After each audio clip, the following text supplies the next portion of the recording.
تعالوا بقى النهاردة كده نعمل وصفة حلوة جدا. الوصفة دي سورية.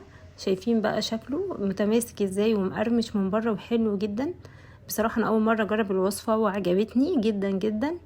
ده بقى المشبك السوري. شايفين شكله ولونه خطير. يلا نروح بقى على الوصفة ونشوف هنعمله ازاي مع بعض.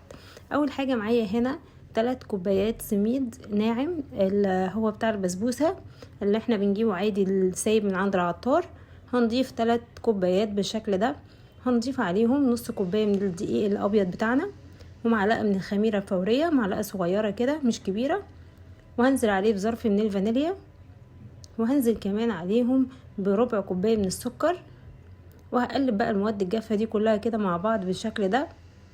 وهنزل بقى بكوباية حليب دافي، لو عندك حليب بودر يبقى عادي ممكن. ومعايا هنا كمان ربع كوباية من الزيت، وهنقلبهم كويس جدا كده مع بعض. وبعدين هنزل باخر كوباية حليب عندي. يبقى الوصفة دي اخدت معايا كوبايتين حليب. هقلبهم بقى كويس جدا كده لغاية اما اوريكم القوام ده اللي هيبقى موجود.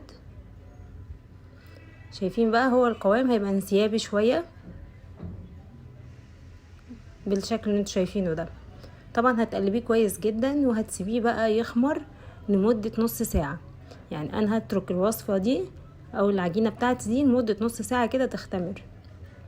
شايفين بقى بعد ما اختمرت بقت بالشكل ده. هو ده الشكل والقوام اللي احنا عايزينه. شايفين هقلبها كده بقى وهحط الزيت على النار. طبعا اسخن الزيت وهجيب كيس حلواني وهبدأ احط فيه العجينة بتاعتي علشان اشكل بيها المشبك. شايفين بقى طبعا الزيت يكون سخن وبعدين هتهدي النار عليه علشان يستوي كويس معاكي ويطلع مقرمش وما يتحرقش منك.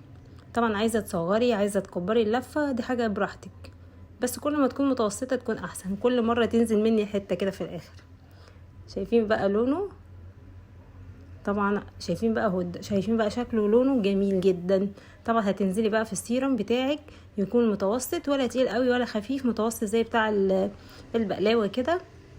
وبعدين هنقدمه بقى بالشكل ده. شايفين؟ اتمنى بقى انتوا تجربوا الوصفة دي وتعجبكم. ما تنسوش تعملوا لايك وشير وتشتركوا في القناة علشان يوصلكم كل جديد. باي باي.